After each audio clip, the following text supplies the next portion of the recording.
तो दोस्तों ये तो सब जानते हैं कि सक्सेस का कोई भी शॉर्टकट नहीं है।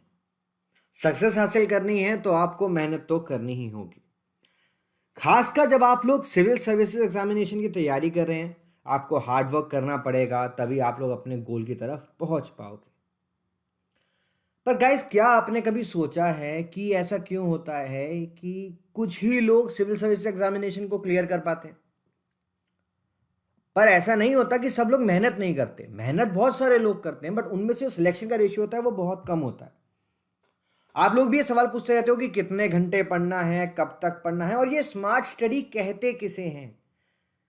दोस्तों देखो, स्मार्ट स्टडी का साफ मतलब होता है कि आप लोग एक एफिशिएंट स्टडी करो। इसका मतलब है कि कम समय में आप लोग ज़्यादा चीज़ें कवर कर सको। Hello everyone, welcome to an academy and I hope you are doing absolutely awesome. उम्मीद करता हूं कि आप सब बहुत अच्छे होंगे और मैं हूं आपका दोस्त, आपका एजुकेटर अमन शर्मा। आप लोगों के लिए आज लेकर आया हूं कि आप लोग किस तरीके से स्मार्ट स्टडी कर सकते हो।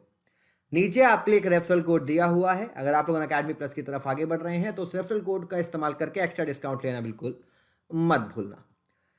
चलिए, हम लोग बात कर रहे हैं कि स्टडी हमें स्मार्ट कैसे करनी है, और जब आप लोग स्मार्ट स्टडी करोगे तो आपका जो सिलेबस होगा वो भी सही समय से सही तरीके से पूरा हो जाएगा। कुछ टिप्स हैं आप लोगों के लिए।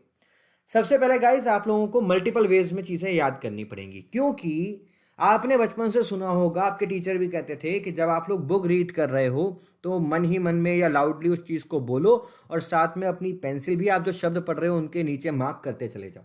ऐसा क्यों कहते थे? बिकॉज हमारा ब्रेन तब ज़्यादा अच्छी तरीके से लर्न करता है जब वो बहुत मल्टीपल चीज़ें एक साथ करने की कोशिश करता है, सेम चीज़ से यहाँ पर रिलेट करते हुए। बिकॉज आपके सारे के सारे जो सेंसेस होते हैं वो एक ही चीज़ में इन्वॉल्व होते हैं। तो अगर आप लोग कोई पर्टिकुलर टॉपिक रीड कर रहे हो, उसको ही रिवाइज करो, फिर उसके ही सेम टॉपिक के आप लोग अगर वीडियो लेक्चर्स देख लेते हो तो चीज़ें आप लोगों के लिए बहुत ज़्यादा आसान हो जाती हैं। इसके साथ साथ गाइज, आपको बहुत सारे मल्टीपल सब्जेक्ट्स रीड करो एक दिन में। मेन अगर मैं स्ट्रेटेजी इसके अंदर जब आप लोगों को बताता हूँ तो ये बताता हूँ कि आप लोग 2+1 की स्ट्रेटेजी अपना सकते हो। 2 सब्जेक्ट आप लोग कर सकते हो एक दिन में, और उसके साथ आप लोग करंट अफेयर्स कर सकते हो, और बाकी जो आंसर राइटिंग है वो तो आप लोग करोगे ही करोगे। तो कोशिश करो कि आप लोग 2 या 3 सब्जेक्ट उठाओ, और जिससे आप लोग मोनोटोनस ना हो जाओ, एक ही पर्टिकुलर थीम में ना लगे रह जाओ। बिकॉज उससे क्या होता है, आपका जो ब्रेन हो जाता है स्टक। तो स्टक होने से अपने ब्रेन को जरूर बचाएं। इसके साथ साथ दोस्तों, मल्टीटास्किंग मत करो। मल्टीटास्किंग मतलब आप लोग क्या करते हो, कुछ लोग करते हैं कि मूवीज देखते देखते पढ़ाई करते हैं, सॉन्ग सुनते सुनते पढ़ाई करते हैं, तो आप उससे डिस्ट्रैक्ट ज़्यादा होते हो। आप लोग डिस्ट्रैक्ट ज़्यादा होते हो और आप लोग पढ़ाई कम करते हो। तो ये एक इंपॉर्टेंट चीज़ हो जाती है। और दोस्तों, आप लोग क्या कर सकते हो, आप लोगों को एसोसिएशन से सीखना है। चीज़ों को रिलेट करना सीखो। जैसे कोई करंट अफेयर चल रहा है तो उसका बेसिक पार्ट क्या है, उससे उस चीज़ को रिलेट करना सीखो। जैसे मान लो आप लोग सेल पढ़ रहे हो, तो उसके अंदर अगर आप लोग इम्यून सिस्टम पढ़ रहे हो तो उसको हमारे देश के सोल्जर्स से रिलेट करना सीखो। तो ऐसे आपको चीज़ें याद रहेंगी। इसके साथ साथ गाइज, आपको पीरियोडिकली रिवाइज करना है। आप लोग यहाँ पर हर 7 दिन में, हर 15 दिन में, हर 30 दिन में अपना एक रिवीजन का स्केड्यूल बना सकते हो। जितनी भी इंफॉर्मेशन आप लोगों के पास है उनको सिंप्लीफाई कर दो। आप लोग स्मार्ट टेक्निक्स का इस्तेमाल कर सकते हो, एनालॉजीज का इस्तेमाल कर सकते हो, अलग अलग पैटर्न्स का, माइंड मैप का, निमोनिक्स का, कीवर्ड्स का, कि जो आप लोगों ने इंफॉर्मेशन गैदर करी है उसको आप लोग सिंप्लीफाई कर दो। इसीलिए बार बार आपसे हो जाता है कि आप लोग एडिटोरियल रीड आउट कर रहे हो तो कोशिश करो कि आप लोग उसको 1/4 में कन्वर्ट कर दो, क्योंकि आप क्या कर रहे हो, आप सिंप्लीफाई कर रहे हो उसी इंफॉर्मेशन को।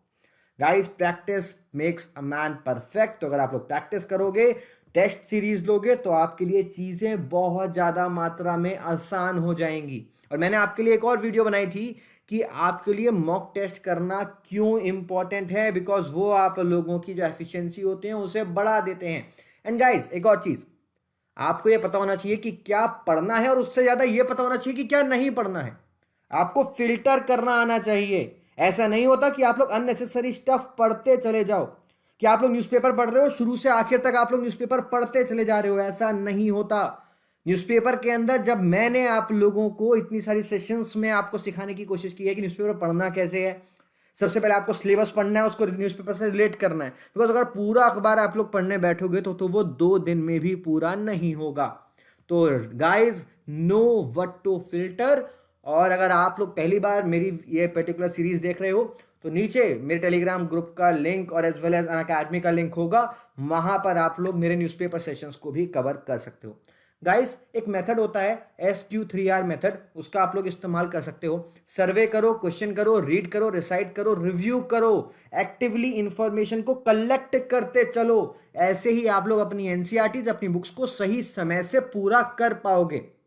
सर्वे करो किसी चीज का, उनसे सवाल क्या क्या रिलेट हैं वो पढ़ो, फिर उनके आंसर्स पढ़ो, उनको रिसाइट करो, उनको रिव्यू करो, उनको रिवाइज करो। यही एक मेन स्ट्रैटेजी है।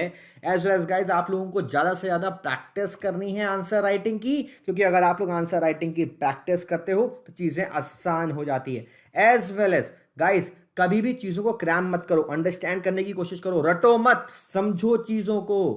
तो ये कुछ चीजें हैं जिससे आप लोग अपनी पढ़ाई को और भी ज्यादा स्मार्ट बना सकते हो। और भी अगर आपको कोई प्रॉब्लम हो, कोई इश्यूज हो, कुछ पूछना हो, तो नीचे कमेंट बॉक्स में मुझसे पूछना बिल्कुल मत भूलना। So love and peace from my side, thank you for having me here guys and have a great day ahead. Bye bye, take care.